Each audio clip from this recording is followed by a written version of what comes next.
Wow, Kylian. Dans toute sa grandeur dictatoriale, t'as le coach, le manager de l'équipe qui demande aux joueurs, venez vous placer pour la traditionnelle aire d'honneur.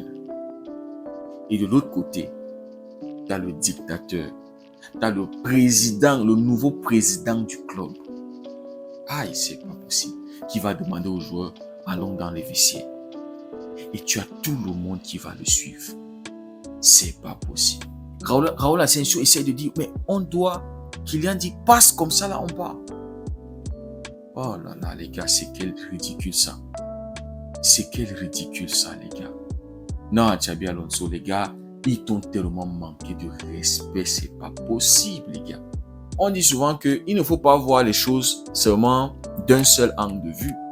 Il faut avoir différents angles pour pouvoir mieux apprécier quelque chose.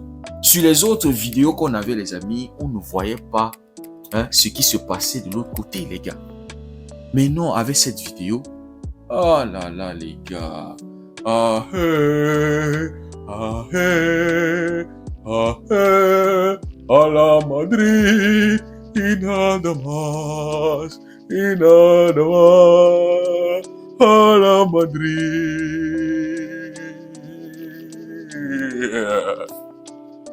Mais on le disait, les gars, quand ce mec-là va se poser dans ce vestiaire, on le disait, les gars.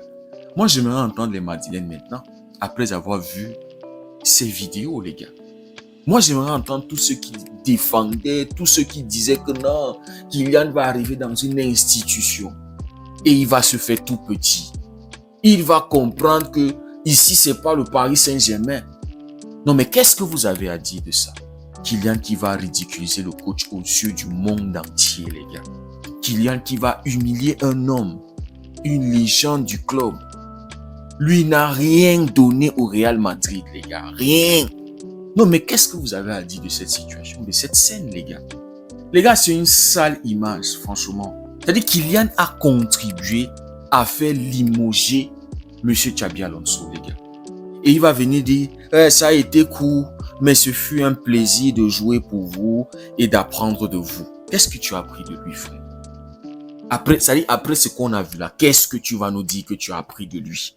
Merci de m'avoir donné confiance dès les premiers jours. Et en plus, c'est un coach qui a passé le temps à sucer Kylian. Il avait parlé de méritocratie. Mais cette méritocratie ne touchait pas ce monsieur. Et aujourd'hui, Kylian Mbappé va l'humilier comme ça là, aux yeux du monde entier. Vous perdez un match. C'est-à-dire, même si tu n'es pas content, le coach vous demande, venez vous placer. Même le respect que tu as envers un grand frère. Non, les gars, franchement, je ne comprends plus rien. Je me souviendrai de vous comme d'un manager qui avait des idées claires et qui connaissait beaucoup de choses sur le football. Il avait des idées claires. Mais est-ce que tu étais prêt à suivre ces idées? Est-ce que tu suivais ces idées-là, Kylian Mbappé? C'est quelle hypocrisie ça? Les gars, franchement, ça c'est de l'hypocrisie. N'écris rien, reste tranquille. Ou bien, dis bonne chance. Bien, dis bonne chance. C'est tout. Mais venir nous sortir ce texte comme si tu adhérais trop au principe du coach, tu l'aimais trop, Franchement, Kylian Mbappé, les gars, une mauvaise graine qu'on a fait sortir d'un sac. Et une autre personne vient le prendre et dit non, cette graine-ci, elle n'est vraiment pas, elle n'est pas mauvaise. Je vais le mettre dans mon propre sac-ci là et elle va devenir bonne. Luis Enrique le disait. Quand ce mec-ci va dégager, vous-même, vous allez voir ce qu'on va devenir. Les gens le prenaient pour un fou. Et les Madrilènes ont ouvert les bras pour l'accueillir. Non, ici c'est l'institution. Ici, nous, on a la discipline. Ici, machin. Ici, vous verrez. Le coach n'a même pas pu faire une saison. Je vous rappelle que le 25 mai 2025, il signait un contrat de 3 ans. Voici 2 coachs qui n'ont pas pu aller jusqu'au bout de leur contrat à cause d'un seul joueur, Kylian Mbappé, les gars. Juan Laporta en 2024. Je n'envie pas le Real Madrid d'avoir recruté Mbappé. J'ai lu ses stats et tout le reste. Ça va créer des tensions dans le vestiaire, c'est certain. Ça ne sera pas donné, ça va poser problème. 2025. Carlo Ancelotti perd son job. Alors que son contrat devait se terminer cette année, il avait encore 1 an sur son contrat. 2026. Xabi Alonso perd son job alors qu'il a une durée de contrat de 3 ans, les gars. Un seul joueur dans ce club. Quand on le disait, c'était que non, on est dans la détestation collective de Kylian Mbappé. Non, mais après la scène là, lors de la Super Coupe, qu'est-ce que vous avez encore à dire? Est-ce qu'on avait raison? Ou c'est toujours de la détestation? Ancelotti part pourquoi?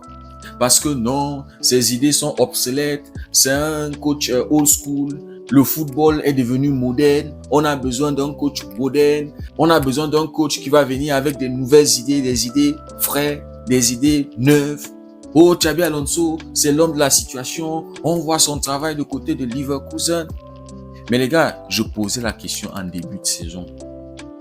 Est-ce que vous, les Madrilènes, vous serez capables de tenir une deuxième saison blanche? Laissez le temps au coach de mettre en place ses idées claires comme Kylian l'a dit. Est-ce que vous serez capables? Mais non, ils sont pas capables, les gars. On vit Xabi Alonso parce que ils se disent que peut-être avec l'arrivée d'un nouveau coach, ça pourra créer une réaction chez les joueurs. Vous voyez, l'euphorie d'un nouveau coach. Et peut-être ils peuvent remporter un titre cette saison. Une Copa del Rey. Ou bien faire une remontada sur le Barça. Mais détrompez-vous les Madeleines. Vous allez sauf que faire votre saison blanche encore. Vous allez le faire. Anti-Flick a déjà viré 2 coachs, non? La mission maintenant, c'est de virer le nouveau coach, M. Arbeloa. Il faut déjà commencer à chercher le prochain coach. C'est-à-dire le coach pour la prochaine saison. Parce que Arbeloa, on va le virer encore. Parce qu'il va se manger encore des humiliations entre les mains d'Anti-Flick et du Barça. Et peut-être même Big Flo, ton temps est en train de tic. Peut-être tu vas partir du club. Kylian, c'est lui qui va être le nouveau président de ce club, les gars. Donc c'est clair qu'on a un Real Madrid qui ne sait pas être patient, qui n'aime pas construire, qui n'aime pas partir de zéro. Ils ne sont pas patients, les gars. Et c'est pour ça que c'est un club qui ne compte pas sur son centre de formation. Ça va recruter les galactiques. Parce qu'on veut toujours être au sommet. Parce qu'on veut toujours remporter des titres. C'est tout pour le Real Madrid et rien pour les autres. Big Flo fait venir Kylian Mbappé. Pourquoi? Parce que dans sa tête, puisque le Real sortait d'une grosse saison, ils avaient remporté la 15e Champions League. Si on fait venir encore Kylian, avec cette équipe-là, on va terroriser, on va détruire, on va marcher sur tout le monde, on va marcher sur les autres clubs. Oh, le Barça, vous êtes en danger. On pleurait le Barça. Le Barça ne va plus remporter des trophées. Le Barça va se faire massacrer par le Real Madrid. C'est-à-dire, c'est un club qui est tellement complexé. Et c'est ce complexe-là qui a poussé tonton Florentino Pérez à faire le mauvais choix, à faire venir Kylian. C'est-à-dire, Carlo Ancelotti était bien avec son équipe. Tu avais des joueurs qui étaient en train de progresser. Tu avais un Vinicius qui était le leader de cette équipe-là. Il était tranquille, les gars. Et puis, on allait lui ramener une gangrène. On est allé lui ramener une allergie. On est allé lui ramener une bactérie, les gars. Et cette bactérie, petit à petit, est en train de manger et en train de pourrir. Le Real Madrid, l'année dernière, a célébré un trophée individuel. C'est Kylian Mbappé. Le Real Madrid a célébré le fait que Kylian Mbappé a égalé le record en nombre de buts sur une année civile. Le record de Cristiano Ronaldo. Est-ce qu'on peut tomber aussi bas? Est-ce qu'on peut être aussi ridicule, les gars? Le plus grand club de l'histoire de ce sport. Mais ils sont incapables de faire des bons choix. Ils sont incapables de prendre des bonnes décisions. Les super riches, les super puissants, mais ils sont incapables de garder la maison saine, propre. Ils sont incapables de garder la maison en ordre. Un seul joueur, les gars. Le feu est en train de brûler. Ils sont incapables d'appeler les pompiers, de payer les pompiers pour venir. Alors qu'ils ont tout l'argent du monde. Alors que c'est eux les riches. J'aimerais voir quelle stratégie Arbeloa va utiliser avec cette équipe, les gars. J'aimerais vraiment voir. Est-ce que c'est lui que Kylian Mbappé Mobutu, le dictateur, va suivre? Il n'a pas pu suivre un Xabi Alonso, les gars. C'est-à-dire un nom qui est connu. Une légende du club. Il n'a pas pu suivre les idées claires de Xabi Alonso. c'est celui d'un coach de la Cassia qui va suivre, les gars. Vous pensez? Non, j'ai vraiment envie de voir ce qu'il va faire. On nous dit qu'il veut pratiquer du gegenpressing. Il s'inspire de Jürgen Klopp, du Liverpool de Jürgen Klopp. Il faut presser, il faut vivre, il faut s'installer dans le camp adverse, vite récupérer la balle. C'est pas ce que Xabi Alonso voulait faire. Mais quand tu regardes cette équipe du Real Madrid là, les premiers mots de Xabi Alonso, c'était quoi? On doit presser, on doit jouer haut, on doit vite récupérer la balle. Il n'a même pas pu tenir une saison. C'est 8 mois ou c'est 6 mois, un truc comme ça. Il n'a pas pu tenir, les gars. C'est vraiment dommage, hein. Un seul joueur, un démon qu'on a exorcisé d'un club, qui est arrivé dans un autre club. Et ses supporters ont ouvert les bras, on va le dompter, on va le transformer, on va... Un démon, c'est un démon. Un mauvais grain, un mauvais grain. Donc, Kylian Mbappé, il a contribué largement à faire virer Xabi Alonso. Un joueur qui était le chouchou de Xabi Alonso. La méritocratie de Xabi Alonso ne le touchait pas. Il choisissait quel match il voulait jouer. Il choisissait quand il voulait se reposer. C'est-à-dire, on a vu clairement que c'est Kylian Mbappé qui était le vrai manager du Real Madrid. Il est blessé 2 semaines. Mais il va faire 5 jours, il revient.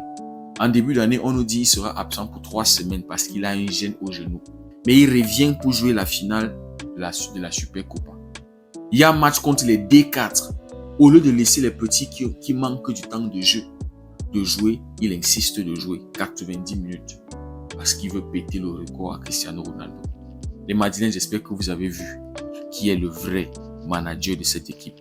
Et même ce Arbeloa là qu'on est en train de on est en train de ramener, il sera encore aux ordres de Kylian. Quand Kylian va bouder, il va se mettre au pas. Et c'est clair aujourd'hui, les amis, qu'il met au pas tous les joueurs du Real Madrid. Tous là. Allons dans les vestiaires et tout le monde l'a suivi. Même toi, même Valverde. Aucun n'a dit non, on suit le coach d'abord. Allons faire cette aide d'honneur. Aucun. Tous, ils l'ont suivi. Comme des moutons, ils sont allés. Non, les gars, c'est sale, les gars. C'est très, très sale. Mais ça ne surprend pas d'un club sale. Absolute cinéma, les gars. Nous, on est là, on prend du plaisir. Nous, on est là, on suit. Maintenant, il faut se rassurer qu'en fin de saison, on vit aussi Arbeloa. Les gars, dites-moi ce que vous en pensez en commentaire. Si vous pensez qu'on est toujours dans la détestation collective de Mbappé, dites-nous. Si le contenu vous a plu, n'hésitez pas à liker, partager. Pour ceux qui découvrent cette communauté, n'hésitez surtout pas à nous rejoindre. Merci beaucoup d'avoir suivi la vidéo. On se dit à très bientôt. Passez une belle journée. Que Dieu vous bénisse.